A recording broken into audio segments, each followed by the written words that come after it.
You know, today my talk is entitled Radiating Kindness Over the Entire World. And I have all these words: compassion, kindness, loving kindness, being nice, goodwill, tenderness, generosity, caring, love. And you know, my calculating mind started to try to define, well, what do we mean by compassion? What do we mean by kindness? And I finally just threw all the words up in the air and decided I shall speak from the heart and rely on some experiences I've had, some wonderful teachings that have come my way. And before we get to that, though, we're going to have a 10-minute meditation. Now, I want to do it a little bit differently, and I'm hoping that technically this will work out. But I want to play for you a recording, a 4-minute recording of the Buddha's Metta Sutra or Sutta by Society Western YouTube. You can this and play it again. Ajahn Sister Vayama and the Sangha there. And they put this into the world as an act of kindness. So after we hear this, we will continue the meditation for a few more minutes. I will give a little guidance. At the end, I will ring the bell twice to bring it to a close. So everybody gets comfortable in your meditation relaxation. And let's see if I can bring this up easily. The Buddha's words on loving kindness in English.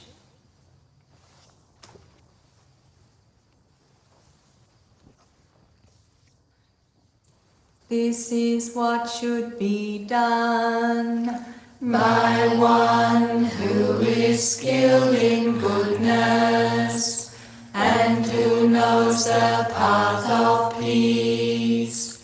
Let them be able and upright, straightforward and gentle in speech, humble and not conceited, contented and easily satisfied, not busy with duties and frugal in their ways, peaceful and calm and wise and skillful, not proud and demanding in nature.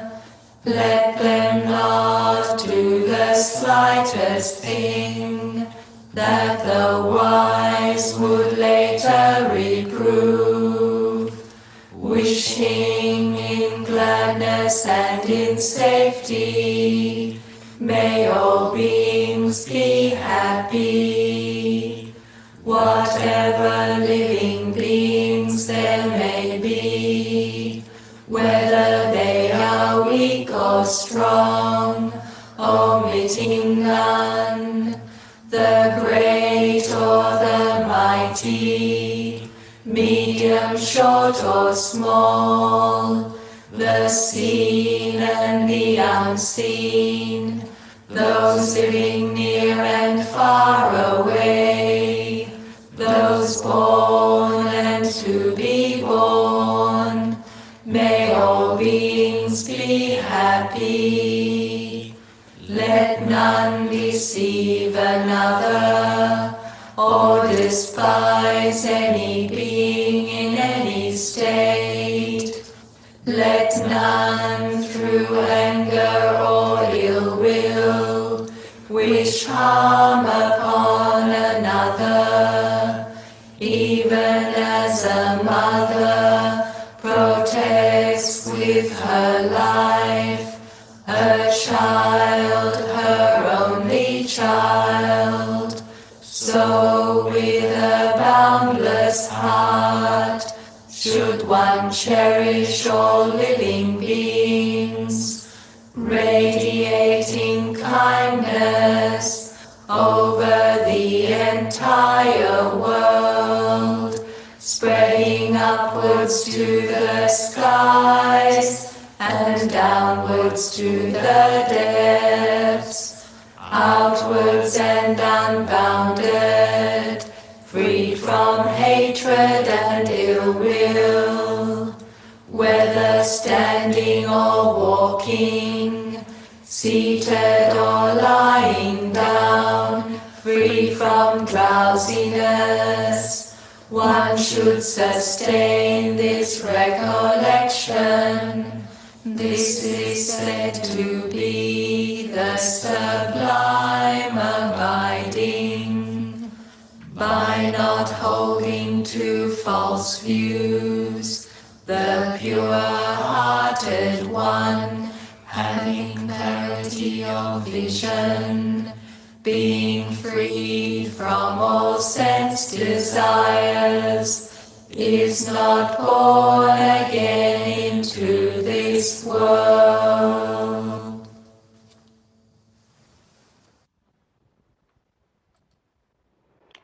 And continuing with our meditation together,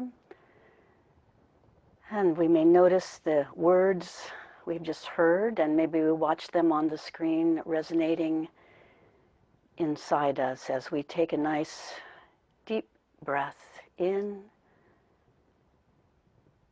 and breathing out. Breathing in and breathing out. And as we continue noticing the rhythm of the breath, notice the expansion of the chest area, expanding, contracting, filling, releasing.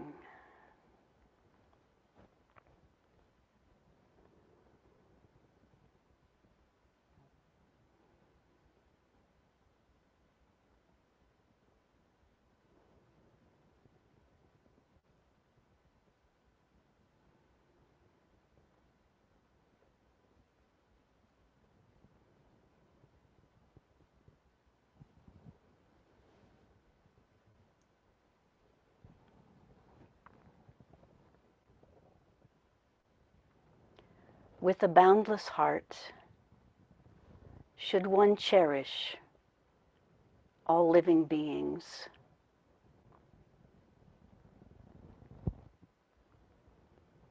radiating kindness over the entire world, spreading upwards to the skies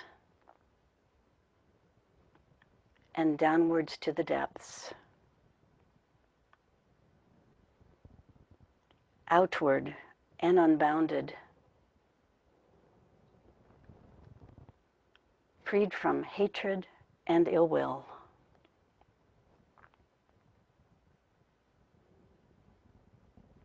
Whatever living beings there may be, whether weak or strong, omitting none, the great or the mighty, medium, short, or tall, the seen and the unseen, those living near and far away, those born and to be born, may all beings be at ease.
We bow in gratitude for all the teachers who have come before us, bringing the teachings in.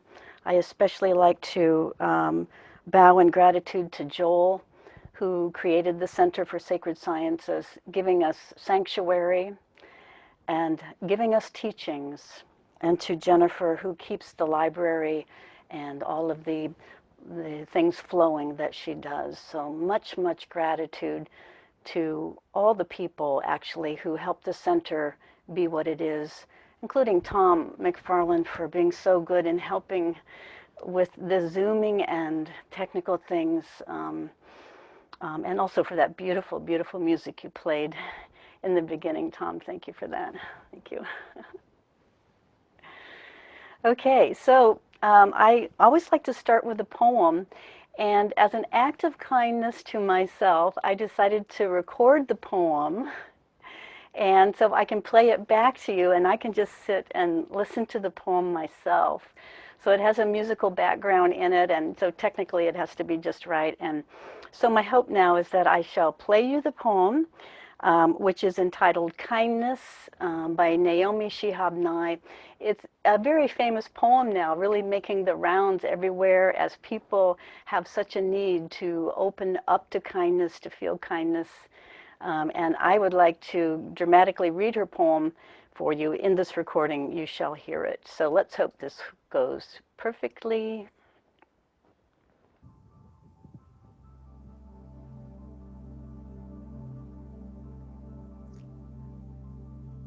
Before you know what kindness really is, you must lose things. Feel the future dissolve in a moment like salt in a weakened broth. What you held in your hand, what you counted and carefully saved, all this must go so you know how desolate the landscape can be between the regions of kindness. How you ride and ride, thinking the bus will never stop. The passengers eating maize and chicken will stare out the window forever. Before you learn the tender gravity of kindness, you must travel where the Indian in a white poncho lies dead on the side of the road. You must see how this could be you, how he too was someone who journeyed through the night with plans and the simple breath that kept him alive.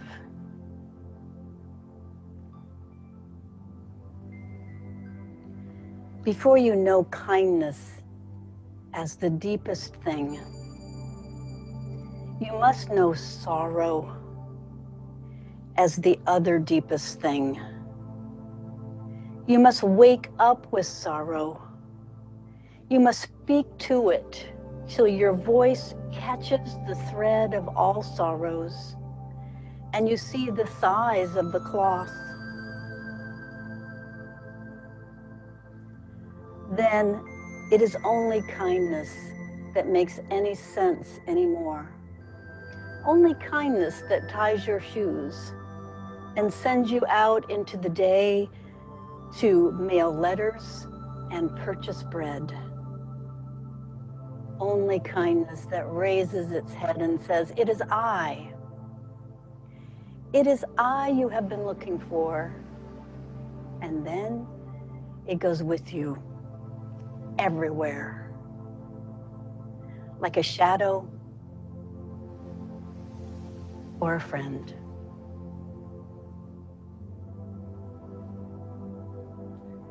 This is a poem entitled Kindness by Naomi Shihab Nye. You can find it in Words Under Words, Selected Poems. The music is David Lang. And I will fade out the music now.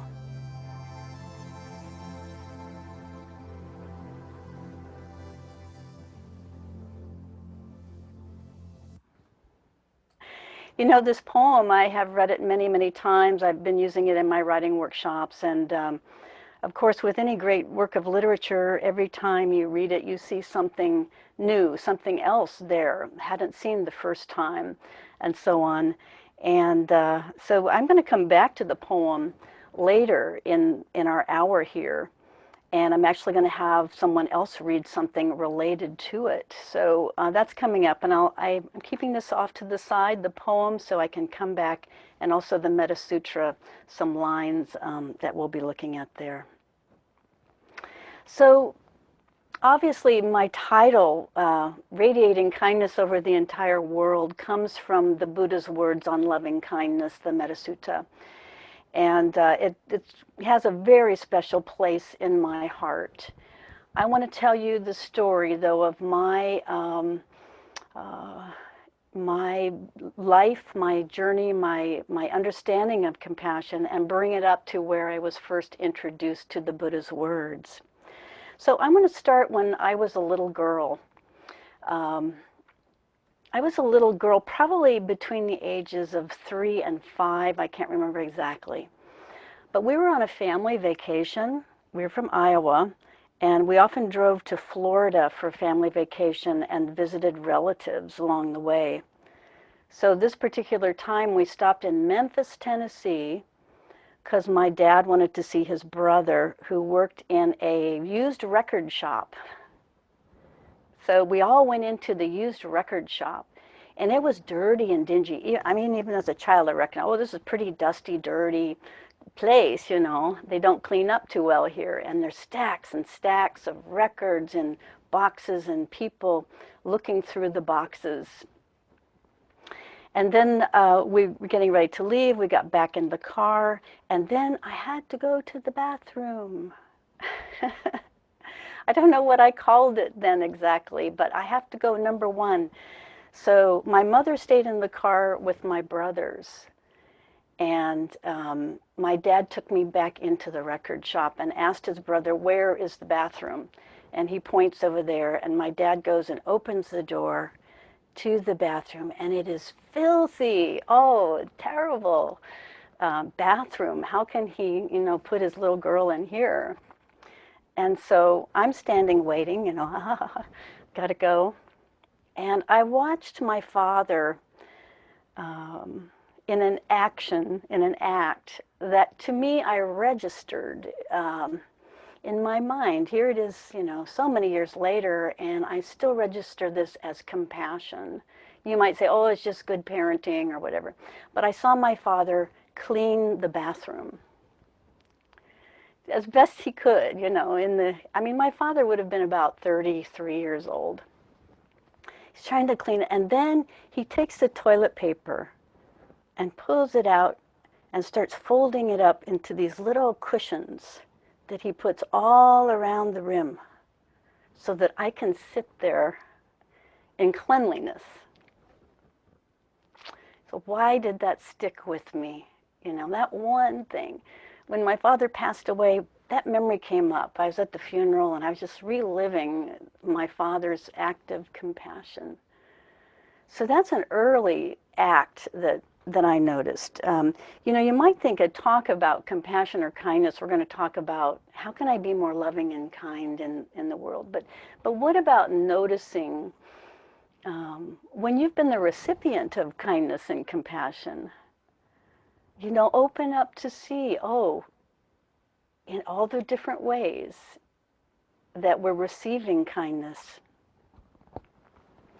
So, going on in my story, I had three brothers.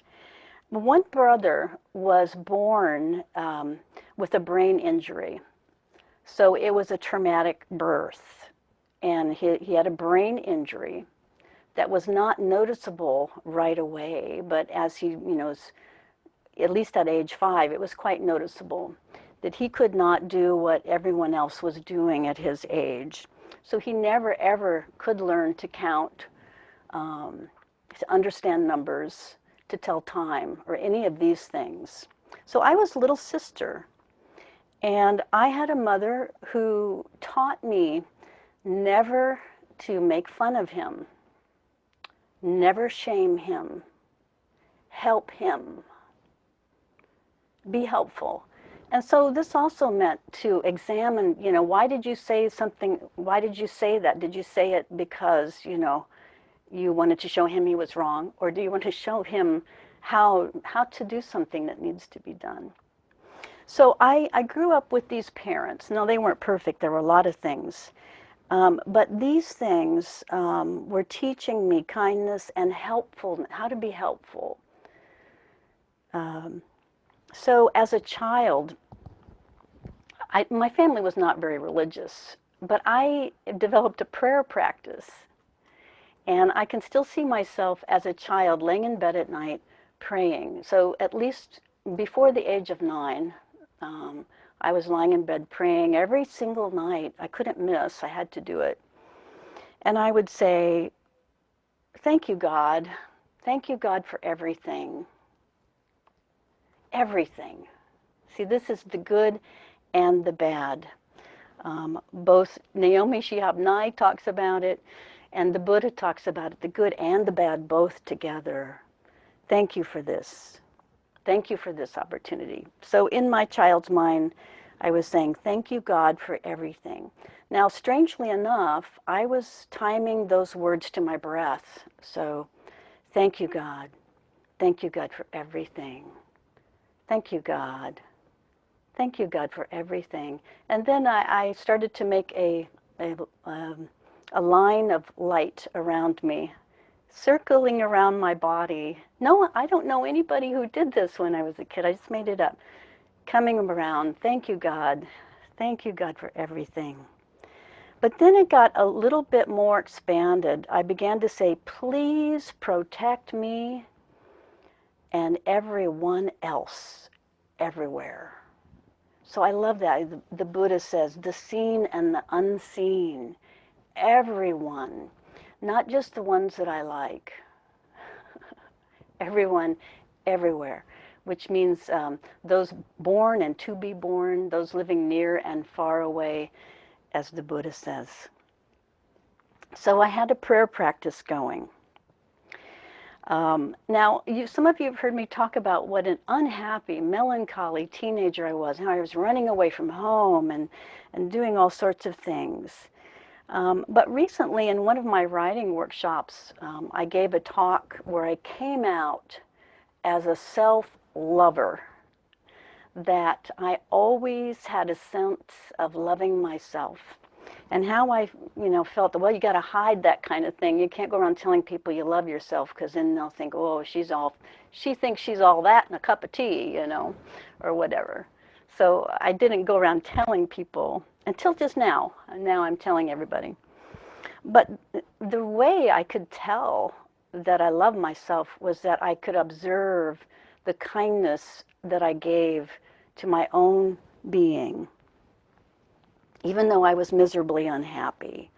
Um, so the example I gave the other day is I was sitting there in my room and I was crying. I felt so disillusioned and happy and melancholy. It was like you can feel the heat. You remember the heat of crying like that and the tears dripping off your face?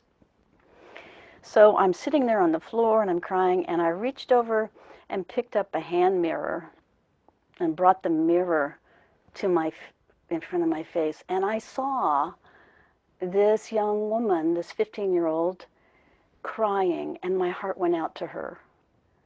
Think, oh, she's got a split personality or what? I never felt split. I always felt like, well, this is all one thing. But I saw the being suffering, and I put down the mirror, and I took my arms and I wrapped my arms around myself in a hug, which I have noticed lately is a healing tool people are using, to give yourself nurturing kindness. And that's exactly what I did. So I was discovering some things just from my own experience. So I survived the suffering. Now, around that same time, I got a birthday card from my grandmother. And my grandmother was a very kind, sweet person, and she added a note. She hand wrote in her beautiful Palmer handwriting script. a beautiful note she wrote to me, which I recently came across. Now, she died in 1973, but somehow, out of all of my stacks of things, this note from her surfaced. And she said, kindness is the golden thread which binds together not only the hearts of friends, but also the hearts of everyone. Kindness binds together, let me start again. Kindness binds people together in times of gladness and joy, as well as in times of trouble and sorrow. Say a kind word 3 times a day and always at bedtime, and find that kind words always help. Isn't that gorgeous teaching that she sent to me? I don't see anybody nodding. Is it? Yeah, okay. Thanks, Joel. So as this resurfaced so many years later, I look at the poem Kindness, and I look at the Buddha's words on loving kindness, and I look at my grandmother's words, and they're all telling me the same thing. They're all saying everyone, not just the ones you like, not just the ones that agree with you and are going to vote the same as you, everyone. Radiating kindness over the entire world. And that kindness binds together people in times of joy and in sorrow. So the sorrow, Naomi Shihab Nye is talking about, you must know sorrow before you can know kindness. The sorrow binds us together with all the human suffering, old age, sickness, and death. Wanting things to be different than they are. So my grandmother's words, this say, I think it's a great practice. It's so simple. Say a kind word 3 times a day and always at bedtime, and find that kind words always help. So I looked at my angel cards and I pulled out 3 kind words. Here's one. You see that okay? Okay. To me it's backwards, but, and this great big one. Yeah. And then this one. I love this one because it's tenderness, and the little picture on it shows an angel. She's petting the cat, very tenderly taking care of the cat. And it reminds me of Nirja as we were fostering kittens here for Green Hill, and Nirja was so kind, and she did most of the work. But she was so kind with all of the kittens, all of their needs, and all of the love that she gave. Was a beautiful thing to watch. And I too, I love kittens, and so, and the mother cats, giving them the kindness. So later in life, I met Ruth Dennison, and I've talked about Ruth to you before. Ruth has passed away, but she was a Vipassana master teacher whom I had the great pleasure of practicing with for many years. Ruth gave me the Metta Sutra. She called it the Sutra. Some say Sutta. It has to do with the difference between the Pali language and Sanskrit. But we went on retreat with Ruth for long periods of time. Nirja also went on these retreats. The longest one was 21 days. And every morning we recited the Metta Sutra till it permeated our souls, our minds, so that we'd walk around all day feeling these lines. Whatever living beings there may be, it's like playing in your mind, purifying your mind and your heart. By the way, let's see if I can, Nirja was so moved by the Metta Sutra that she came home and she created this quilt. Can you see this okay? Is this a thumbs up? Okay. So this quilt, it also hanged in the center for a while. It's quite large. It is called Radiating Kindness Over the Entire World. And on the back side of it, which I don't have a picture of, Nirja printed the entire Metta. So I quilt. She decided to teach in one of her retreats. And am I a little bit freezing up? Am I back now? Okay. So I was saying that Ruth requested to use the quilt in one of her retreats, and she had the quilt hanging backwards so you could only see the Metta Sutra. And every day we had to do a circle walking meditation as we go past. She'd say, go past it, read a line from the Metta Sutra, never knowing what's on the back side. She wouldn't let anybody peek what's on the back side. And on the final day of the retreat, she turned the quilt over, and everyone could see this radiant heart, radiating kindness over the entire world. She mentioned to me maybe this quilt could cover her casket when she died, and so I had to think about this. When she died, Neeraj and I put the quilt in the car. We drove down to Southern California. We covered the quilt, the casket with the quilt, and we escorted it to the crematorium. And then we took the quilt and folded it back up. And I think she would approve of that. We didn't put it in the oven, but we did cover the casket with the quilt. And always, always, every day, I'm grateful to her for what she taught me. But you know, okay, so I've had these wonderful experiences in life, this great good fortune. What good fortune to have these teachings and these teachers. But I'm going to tell you about a time, let me just check the clock, good, about a time when I lost it. I lost my compassion, and I burned in hell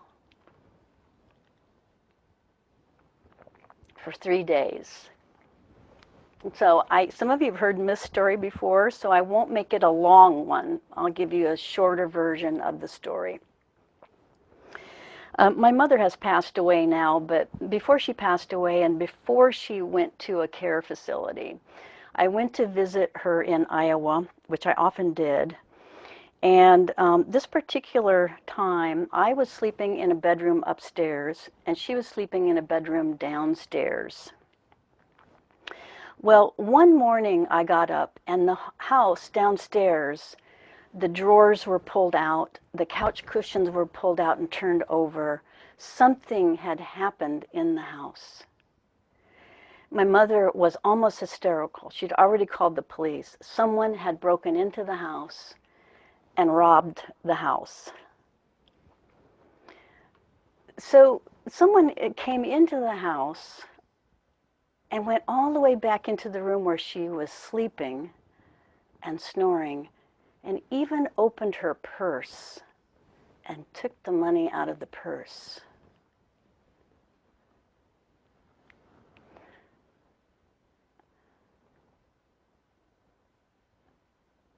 When I realized what had happened, I was filled with rage. I was so angry. So this could have been a moment where I showed compassion to my mother. I was filled with rage. Who could do this? Who did this? Who did this? So the mind began to create these stories, and I went right down that rabbit hole. I want to find who did this. I'm gonna find that person. And I started to see images of myself walking around the neighborhood with a baseball bat. Who did it? Who did it? And I'd sit in the room. I wouldn't speak on the phone. Neeraj was back here in Eugene trying to call me. I wouldn't answer. I was just like, oh, like this. So I started to say to myself, Mary Song, you've been a long-time practitioner. You know what to do. What should you do? What should you do? And I just happened to have a Sharon Salzberg recording there on the loving kindness meditation. Maybe some of you are familiar with Sharon Salzberg on compassion and loving kindness. And I began to sit and do a meditation where I prayed. I prayed for my own peace. So first of all, coming to the self. Okay, be still, come to the self. pray for my own peace. May I have peace of mind. May I peacefully accept all which comes my way. May my heart be filled with loving kindness. I didn't feel it. I want to find that person. Then I went on. I pray for my mother's peace. May she have peace of mind. May she peacefully accept all which comes her way. May her heart be filled with loving kindness. But you don't stop there. I pray for the thief's peace. May he have peace of mind. He was a man. I later saw the mugshot of him in the paper. They caught him. May he peacefully accept all which comes his way. May his heart be filled with loving kindness. So I did this over and over, and I thought, I don't know, I'm still really angry, and I hate everybody now. So I went to the store to get some things, and I was walking around the store, just, oh, these people, I just can't stand anybody right now.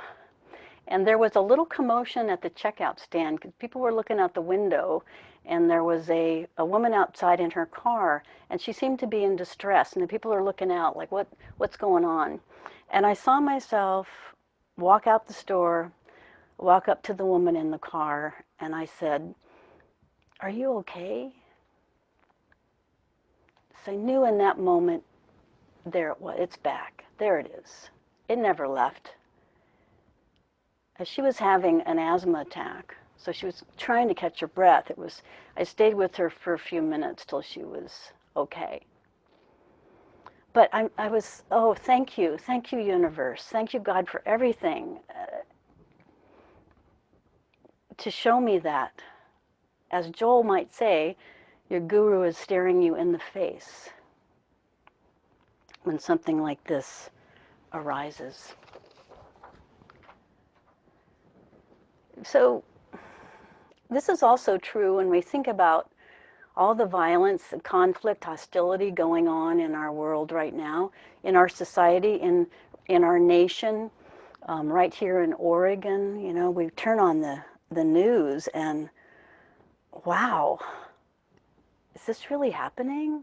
How can I be loving and kind when this here is going on? Are they going to come down my street next? Will I be someone who helps create this war, this big battle, or will I be someone who stands up for peace? I ask myself those questions almost every day because I'm not exempt from the hostility I might turn on the television and, whoa, this big stream of profanity comes out of my mouth, believe it or not. Yeah, whoa, and I'm just like, whoa, how could so-and-so say that? Oh no, doomsday. And here goes the rabbit hole, the worst case scenario, thoughts going and going. And I ask myself, will I be someone who helps create war, civil war, or am I going to be someone who stands up for peace? And sometimes, being peaceful doesn't mean you're inactive, just sitting there on the couch.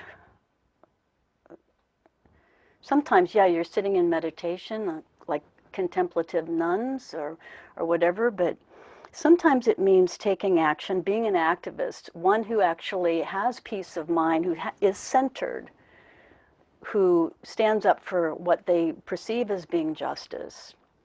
So I wanted to give you a quote from Sharon Salzberg from this book, Loving Kindness. She's a Buddhist teacher, very well known at this point. And she says, sometimes we think that to develop an open heart, to be truly loving and compassionate, means that we need to be passive, to allow others to abuse us, to smile and let anyone do what they want with us. Yet this is not what is meant by compassion, she says. Quite the contrary. Compassion is not at all weak. Compassion is not at all weak. It is the strength that arises out of seeing the true nature of suffering in the world. Compassion allows us to bear witness to that suffering, whether it is in ourselves or others, without fear. It allows us to name injustice without hesitation and to act strongly with all the skill at our disposal. With all the skill at our disposal. Think about Niraj and I sitting at the kitchen table at night writing postcards, reminding people to vote. For example, what can I do? What's one thing I can do?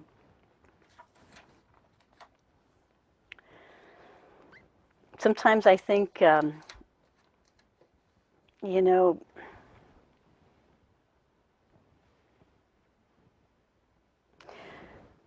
sometimes I remind myself, not that I think it, I remind myself, in my experience, compassion is the natural state.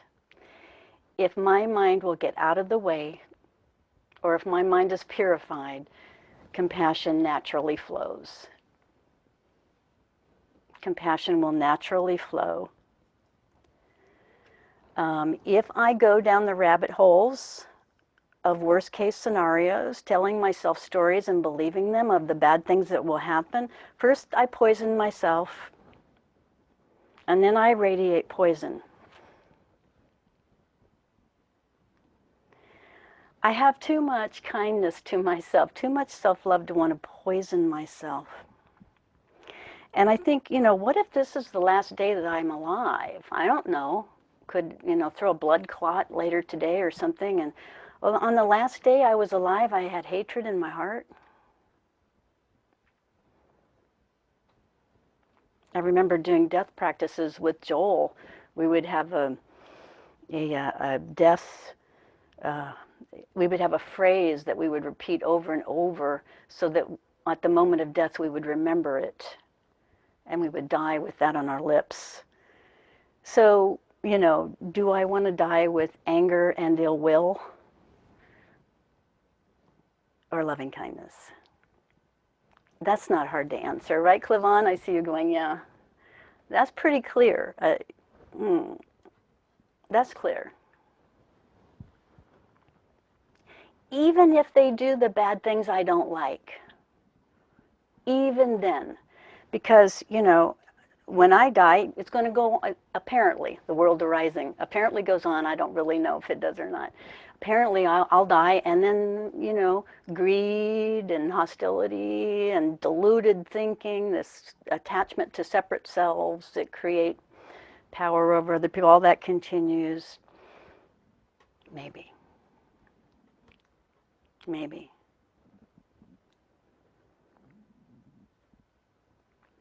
I do feel that however hard it is, when I have a bad day, I'm feeling a lot of anger about what's going on. I know that I'm here to love. I'm here to serve. I'm here to learn. And these are words I'm taking from Joel. Thank you, Joel. Joel gave an excellent talk one time entitled Here to Learn, Here to Love, Here to Serve. I've jumbled that up, Joel, but it is a recorded talk that's available. And by the way, Nirja was so moved by Joel's talk on that she made a quilt that actually says the words and, here to love, here to serve, here to learn.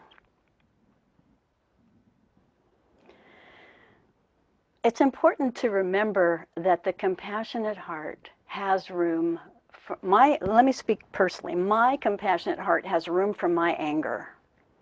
So it's not as though I'm trying to throw the anger out. I'm too spiritual to feel anger.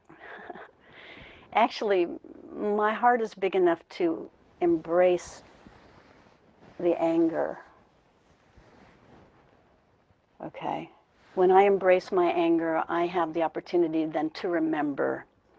Remember my grandmother's words. Remember the Metta Sutra. Remember the poem Kindness. Come back to stillness, watching the breath.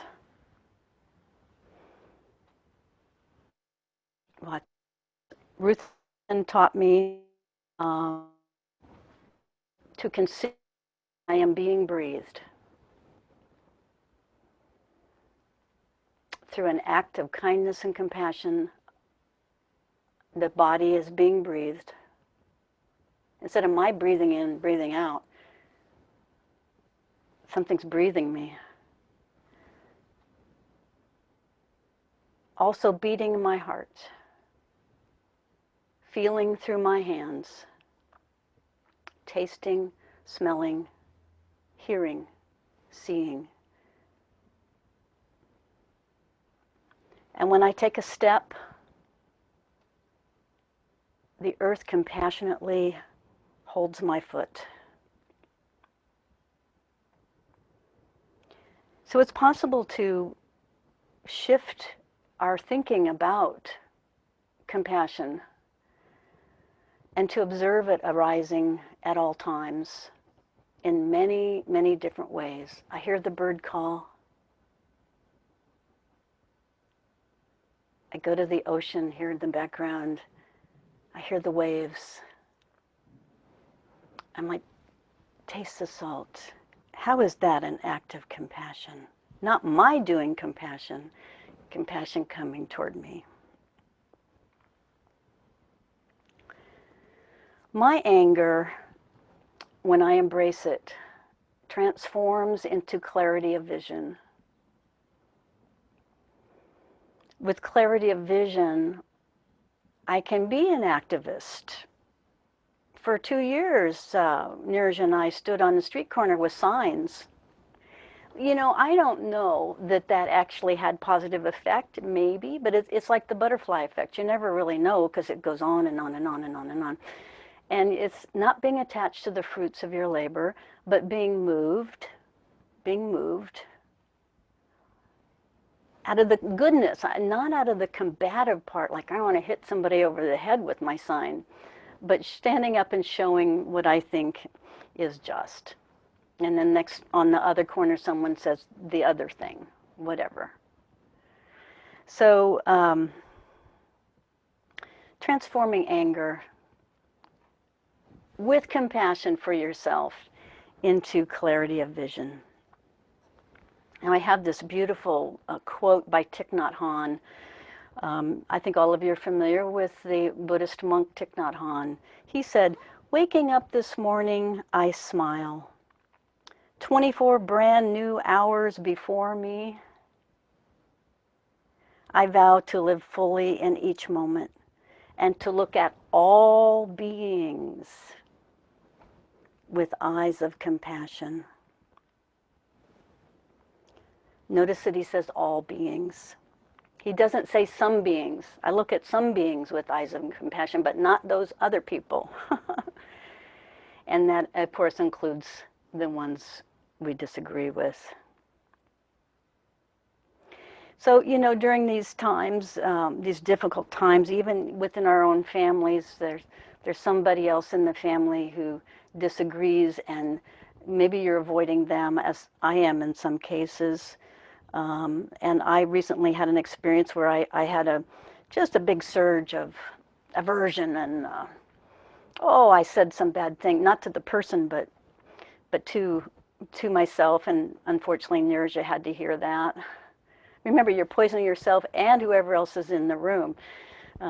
Even the house plants, poisoning them. And I had to center myself. Come back to the breath. Center myself. Give that an opportunity to flow away from me. Remembering that I do love that person, and I can feel compassionate toward them.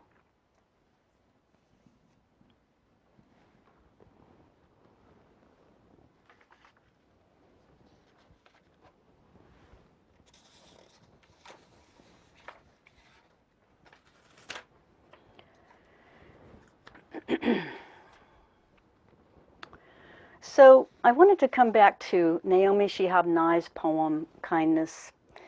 And I'm not going to read it all to you again, but I recently used the poem in I'm doing 2 spiritual writing groups for the center right now. One has just ended, the other will end on Tuesday, and a new round will start on November. Anyone out there who is thinking about working with me, please contact me soon about that so I can add you to my list. Um, what I do often in these writing groups, a number of practices, but one is that we take a poem and I read the poem to them, but then we take a line from the poem and we write our own poem based on this.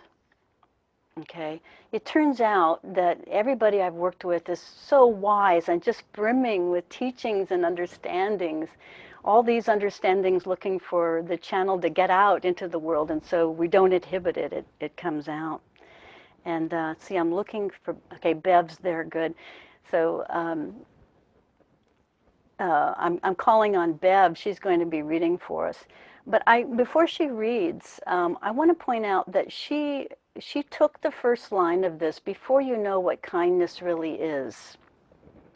And what I say in the group is I say, you take the line, and then I say, go. And 3 minutes later, maybe 4 minutes later, I say, stop, or let's come to a stop. And so what we have here is something that's written on the spot. Through the kindness, through the compassion of the universe, here comes these beautiful pieces, each and every one of them. And so we've heard Naomi Shihab Nye. Let's hear Bev now read what she wrote on that day in the workshop within 3 to 4 minutes. Before you know what kindness really is, you must stop. Clear the mind of distractions, judgments, stories, and just be. Be simple, be quiet. Listen to the heart of hearts, for it will reveal kindness in so many ways. A smile, a pause, a caring look, a small gift, a presence to the one self or to another. When we say, how can I help? Kindness becomes the answer. Kindness is revealed.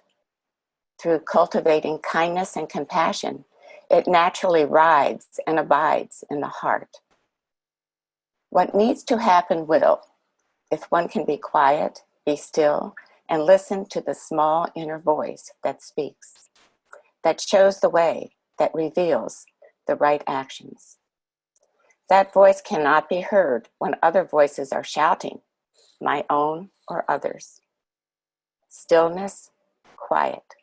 Stop, look, and listen. Kindness and beauty are revealed in all who will listen, will be revealed to nourish the situation, to soften the moment, to open hearts to love. Thank you for that, Bev. Welcome. Thank you. So beautiful. So beautiful. I loved hearing it in the group, and I love hearing it now. You know, it points to what you're writing there, points to being simple. Come back to the simple breath. Come back to the simple body. There we will find what we're looking for. In Naomi Shihab Nye, she says, it is I, kindness is saying, it is I you've been looking for, right? And also, Bev, you wrote another piece. You don't have to read it to us, but I recall that you were walking the dog, and you saw the sign in the neighborhood that says "Choose kindness." Can you say something about that experience? What that meant to you when you saw that? Yes, I was starting a new practice, so to speak, of practicing kindness first to myself and then to others. Anytime irritation or judgments arose. And so I was doing that, and I was, getting some success with it at times, and others not so much. But anyway, as I was walking the dog, I did see that sign, choose kindness. And it just felt like it had a whole new meaning for me because it touched me in a different way. I'd seen the sign many times, but this time it was affirming my choice to choose kindness for myself and others. Thank you for that. And you know, so many things, we may see them every day, and then that one day we see it differently, and it permeates our mind, it permeates our thoughts, it speaks to us in a different way. Spiritual teachings are like that too. You've heard it a million times, and then all of a sudden that one day it got through. Right. So I looked up the Choose Kindness network to see what that was all about, because I've seen the signs too. And it says it's a grassroots effort trying to support kindness in Eugene and Springfield. So what do you know? You know, that's someone's activism. That's someone deciding, oh, what can I do? And so instead of fueling a civil war or whatever, I want to choose kindness, and I'm going to put up signs that say that. Thank you, Bev. Sure. Bev is a long time member of the center. I think way before me, even 92 or earlier than that, Bev. Don't remember the exact date. It's Way been a back while, though. way back then.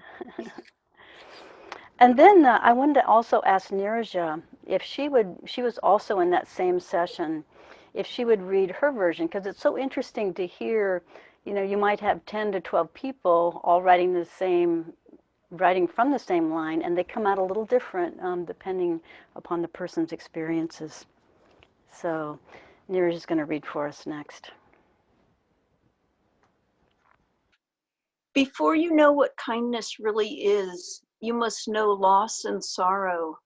You must feel deep in your aching body the misery and grief of the world. Only then can you let your kindness flow to the world. Flow like a river around rocks in its course. Flow around all the suffering beings and gather up their pain into your infinite heart. Transform the suffering into compassion that is the great healer. Before you know what kindness is, you must live without it. And in that deep despair, you can let your true love emerge with beauty and joy. Kindness can soothe the pain with its gentle touch and fill you ever fuller, ever more open. You will know kindness when you know its absence, and you will be a vessel of compassionate healing for yourself and others. Kindness is your true inner heart. Do not be afraid to share it. That's beautiful. Thank you, Nirja. Just beautiful. You know, you talk about feeling the misery of the world, um,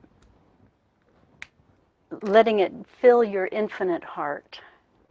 And we have to ask ourselves, how many times do I anesthetize from that misery? I can't take it anymore. It's too painful to see. And so what do I do instead? And you know, sometimes we watch Netflix until our eyes can't stay open anymore, or whatever it is we do, whatever we choose instead of kindness. Uh, and a good example, Nirja and I were talking about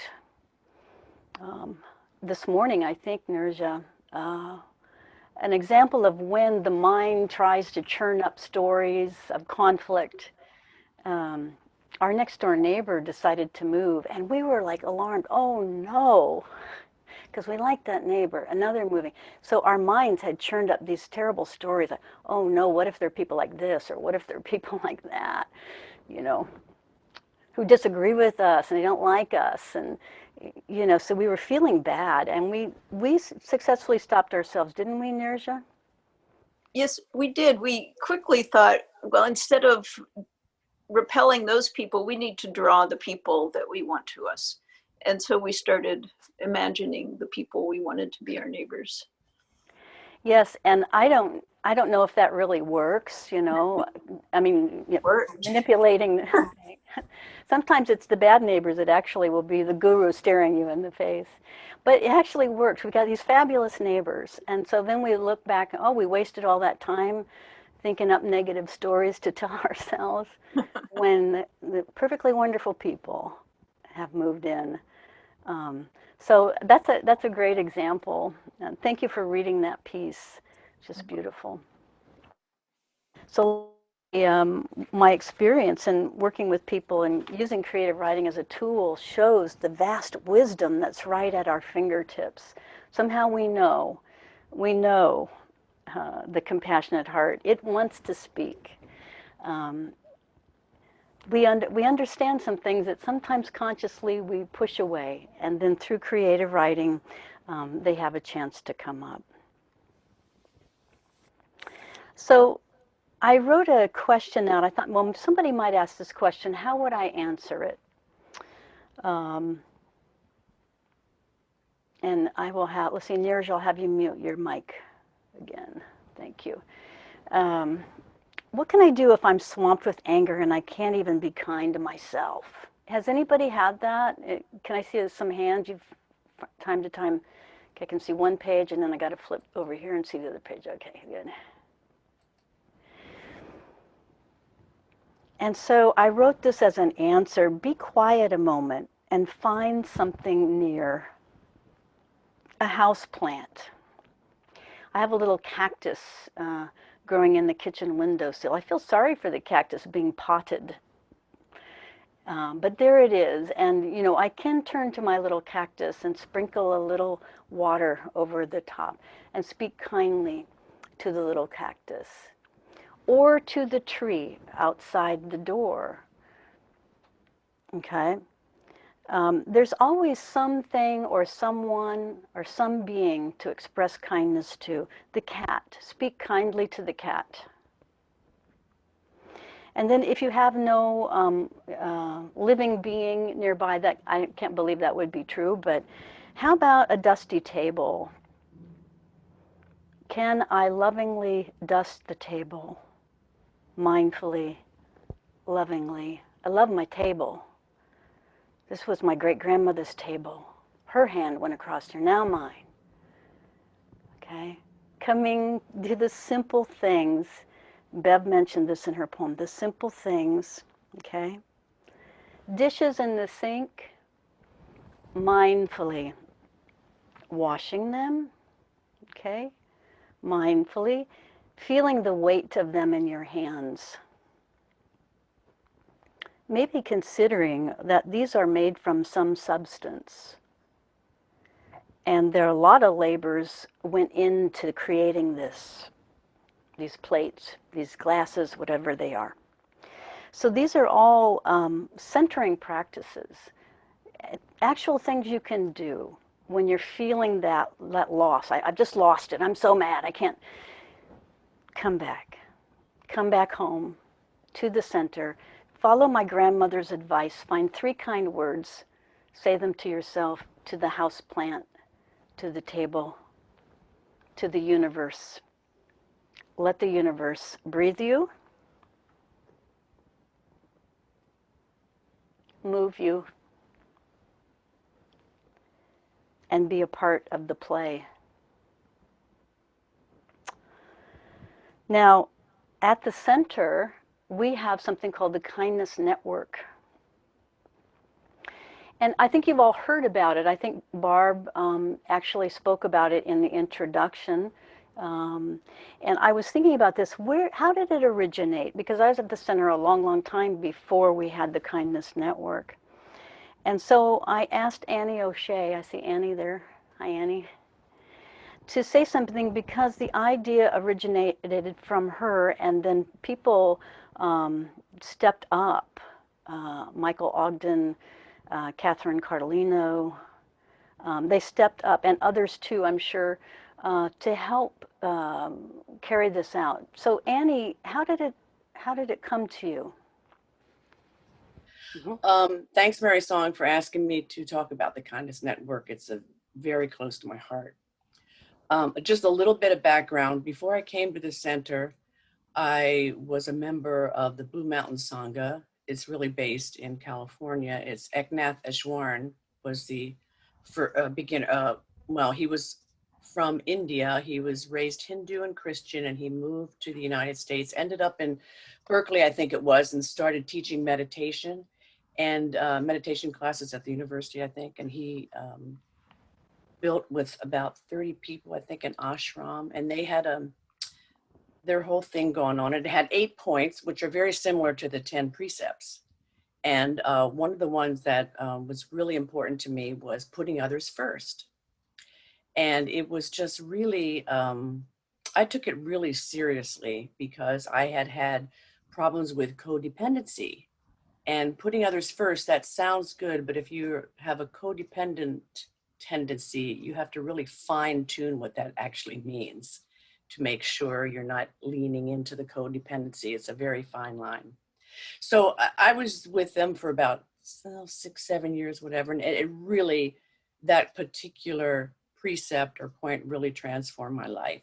So it was pretty important to me. And it was about service and charity. And so when I got to the center, I don't know if something happened where somebody had a crisis or what came up, but just one day I thought, well, like, what if I was all by myself and I broke my leg tomorrow? Who would I call? Okay, so if you have family and friends, that's great. But maybe you don't, or maybe you don't feel like calling or whatever. And I'm like, here's this whole wonderful community full of kind, loving people. And we don't really have a way to let anybody know what's going on, that we need help. And many people are reluctant to ask for help too.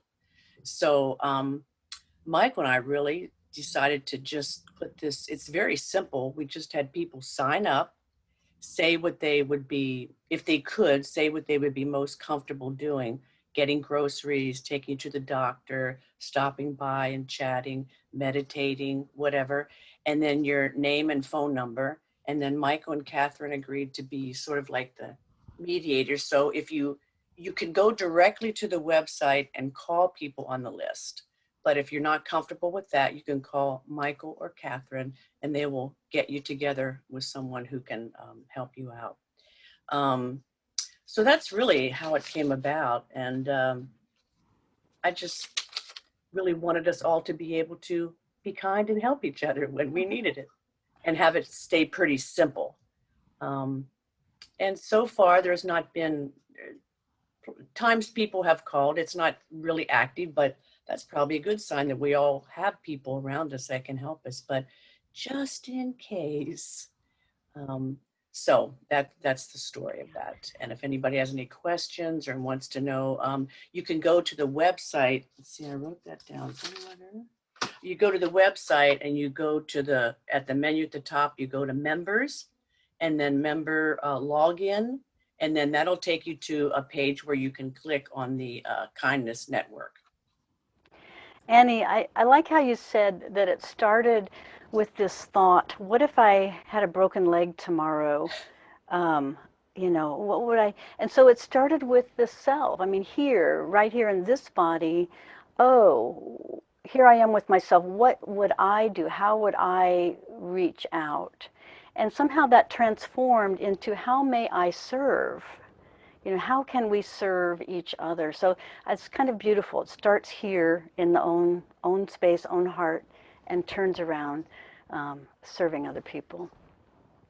And I also wanted to put a plug in for Eknath Easwaran's books, because if there are any of you who feel like a lot of the ancient texts or whatever are a little dense at times, Eknath has translated and commented and written beautiful books about the Bhagavad Gita, the Upanishads, and other books that you can think of. So also, yeah, thanks, Mary Song. It's very, I'm kind of a practical person, so, and part of my training with the precept of putting others first with the Blue Mountain is, it's every day in every way.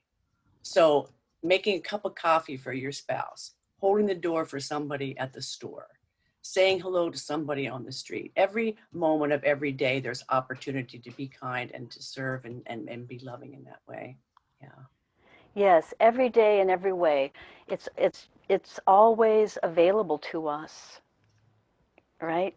Yeah. I also wanted to point out this book, Compassion in Action, which has been around for about, I think, 20 years. Ram Dass and Mirabai Bush wrote this book. I highly recommend this. How to put it into action. Sometimes we're hesitant to go out into the world and be of service. What if I get rejected, right? Oh, they didn't want me coming around. Or we never know for sure Nirja gave me an example yesterday. We were talking about it. Can you give that example, Nirja, of the woman in the rest stop? We had pulled into a rest stop, I think it was in northern Utah on the interstate, and parked the car. And I saw this woman, a man was driving, and this woman was clearly agitated, trying to get out of her car. And I just got up and went and said, "Can I help you?" And I went to like reach for her to help her get out of the car. And she was like, "Don't touch me." And it was like, "Oh, okay." She said, "I just had surgery. Don't touch me." And I said, and for some reason it didn't bother me. And I just stayed present with her. I said, "Can I help you? Do you want me to open the doors for you?" And, and so I escorted her into the restroom in the rest area and opened her doors and waited and, just helped her in that way. So it would have been very easy to get rejected and say, "I'm not going to offer," but. Yeah. Fear of rejection can be very inhibiting. Yeah, go ahead, Annie. Just sort of along those lines of reactions and things, and you were talking before about the it's not always roses and easy, and there's a dark side. And one of the opportunities when you're putting others first or you're doing charity or service work is you can really observe your thoughts and watch those kind of things that come up, like, oh, I don't really want to do this, or they didn't react right to me. And or it can be, oh, look how incredibly wonderful I am, I'm such a charitable person. These kind of things come up, and they give you an opportunity to observe that thought, do what you will with it, whether you play around with it or let it release. But it goes pretty deep just by handing your husband a cup of coffee or helping somebody, like Nirja said, you have a lot of things go on and you can really learn from all that. Yes, sometimes we might take up a practice to be compassionate. Okay, I'm going to volunteer for Food for Lane County. I'm going to go out there and do this. And every time you go, you feel this sense of joy. Oh, I'm doing something good. And then, oh, I need another fix. I'm going to go out there and help again. And you feel a sense of joy. And then, oh, I need another fix. And pretty soon it's about you. It's about you feeling better rather than actually opening your heart with loving kindness to the suffering of the world. So that is something to look out for. The ego, the mind likes to get involved there and kind of channel that over into the stories of what a great person I am. See, I volunteer. So we watch that just to see, and if we see that we are doing that, then we lovingly, with kindness, come back to the still point, and then we begin again. Thank you, Annie. I wanted to open this up by asking you all here about some times, like, as we're discussing here, times that you have observed kindness arising. Maybe times that you received kindness or compassion from another, but any sort of experience that you would like to add to the discussion. I'd love to end this way with your voices talking about it. Hi, Mary Song. Hi. There Good to are see you. many examples of kindness, but what's really bubbling up for me is the open-heartedness, the generosity of everyone after Jan died, and even before he did, coming to CSS and being with the community. It was such a relief. I felt so held, and held by the teachings, but also held by, the genuine compassion and understanding that was extended towards me. And at the beginning, I was so emotional. I was so tender, and I felt it was okay to let my tears flow. I felt so cared about and loved, and I can't even name everyone. But people would just look at me with these beautiful eyes, and I knew that it was safe to be with the beauty of love that in that moment felt like deep sorrow. And so anyway, I'm just grateful to all the teachers. Todd, oh gosh, Todd, he really got me through so many times. I'd send him emails, Todd, I can't tolerate these feelings, and he'd always have the same thing to say, and it was always so helpful, and I couldn't hear it often enough. So anyway, I just want to acknowledge all of you, really, all of you, the entire community of such sincere practitioners, that we are able to extend what you're talking about to each other, to ourselves, to each other, and therefore are strengthened to extend that toward everyone and everywhere. So Thank you, Liba. That's so beautiful. And I wanted to say to you that, you know, Jan gave us a gift. When he gave his talk, it was only a few days before he passed away. He came to the center. We had a special meeting. The place was packed. And out of the kindness of his heart, he spoke to us. It was by that, Liba. Just covered in goosebumps now thinking about it. He talked to us about his life, his discoveries. It was a beautiful, beautiful thing to witness. And after that, I just felt changed, like, oh, I need to open up more. Because I had been around him for many years and I hadn't gotten to know him. And now, you know, all those thoughts that you have. But it was a beautiful, compassionate act on his part. Thank you. thank you. I want to end by giving my gratitude toward Joel. Joel, I love Joel. I love you, Joel. And I am so grateful for the Center for Sacred Sciences, which has been a centerpiece of my life since 1993 and continues to be. Thank you, Joel. Thank you, Niraja, because she's been helping me technically setting levels. We practiced all day yesterday. All day I was like, oh, this and that, and how do I make this work? And she was very patient and very kind. And I think it worked, right, Nirja? It worked? Okay. So I'm going to bring the morning to a close, and then Tom will leave the channel open a little while longer. If people want to talk among yourselves, he'll open up all the microphones, and you can talk, and I'm going to run out. So very slowly, I'm going to bring the palms together. Very, very slowly. Slowly, slowly. Slowly, slowly. We're in no hurry. No rush. Just notice the heat you begin to feel as the palms are, oh yes, they're beginning to feel each other. Magnetic pull wants you to go right ahead and clap them together, but no, we're holding still. And then the little fingertips are starting to touch. I love to play. Here goes the ring fingers, the middle fingers, pointer fingers, the thumbs, and then very slowly the palms touching, oh, flat together, and bringing them down to the heart. And then we bow with gratitude for each other.